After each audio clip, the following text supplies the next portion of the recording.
Hi, Bible భాషానికి స్వాగతం. బేతేలు, ఇది రెండు పదాల యొక్క కలయిక.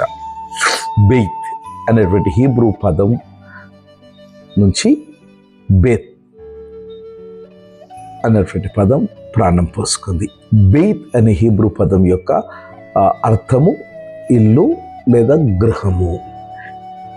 ఎల్ అన్నటువంటి హీబ్రూ పదం యొక్క అర్థము దేవుడు, దివ్యుడు అన్నటువంటి అర్థాన్ని ఎల్గా మనం చూడగలుగుదాం. బెయిత్ ప్లస్ ఎల్ అనగా దేవదేవుని యొక్క ఇల్లు లేదా దేవుని యొక్క గృహము అనే అర్థము బేతేల్. ఇది ఆ మూలము ఆదికాండము 28వ అధ్యాయంలో మనం కనుగొంటాం.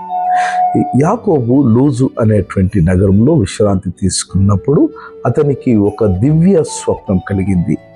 భూమి నుండి పరలోకమున వరకు ఒక మెట్లు ఉండగా దాని మీద దేవదూతలు ఎక్కి దిగుతూ ఉన్నారు. అక్కడ యెహోవా తనతో మాట్లాడగా యాకోబు ఆ స్థలాన్ని దేవుని యొక్క ఇల్లు బేతేలు అని పేరు పెట్టాడు. బేతేలు అనేటువంటి పేరు యాకోబు అనుభవించినటువంటి దివ్య దర్శనాన్ని ప్రతిబింబిస్తున్నది. దేవుడు తన ప్రజల మధ్యలో నివసించే స్థలాన్ని బేతేలు అన్న పదాన్ని సూచిస్తుంది. దీని యొక్క సారాంశములో బెయిత్ అనగా ఇల్లు, బెయిత్ అనగా కుటుంబము, బెయిత్ అనగా అధికార పరిధి అన్న అర్థం.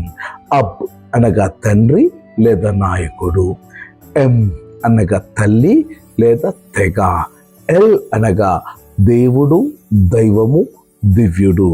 ఈ పదాలు కలిపి బెయిత్, అబ్, ఎం, ఎల్, ఈ పదాలు కలిపి హిబ్రూ ఆలోచనలో ఇల్లు.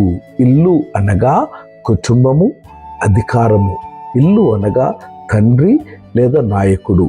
ఇల్లు అనగా తల్లి లేదా తెగ.